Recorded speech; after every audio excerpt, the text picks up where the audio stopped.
Now we're going to work on square roots of numbers.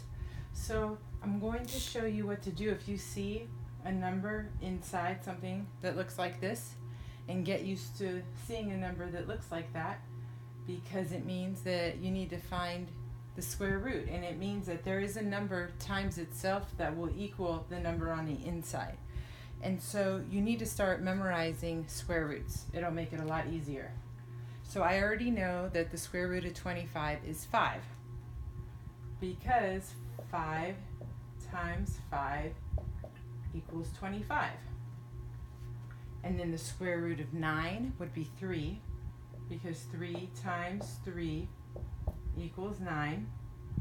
And then the square root of 100 is 10, because 10 times 10 equals 100. So what I really want you to memorize is that a square root is a number times itself. You'll only be able to multiply a number times itself for it to be a square root. It can't be anything else. It can't be any other combination. So those are 3 examples, and then you should be able to go through 1 times 1, 1. So the square root of 1 is 1. 2 times 2 is 4. So the square root of 4 is 2. 3 times 3 is 9. So the square root of 9 is 3. 4 times 4 is 16. So the square root of 16 is 4. 5 times 5 is 25. So the square root of 25 is 5. 6 times 6 is 36. So the square root of 36 is 6.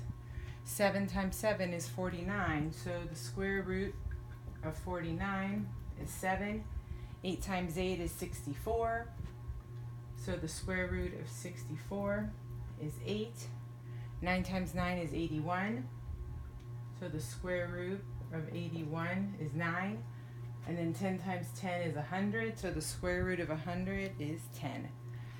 And those are the most common ones you'll be using. So write all those down, start memorizing them, and just understand that you always use a number multiplied by itself for it to be a square root.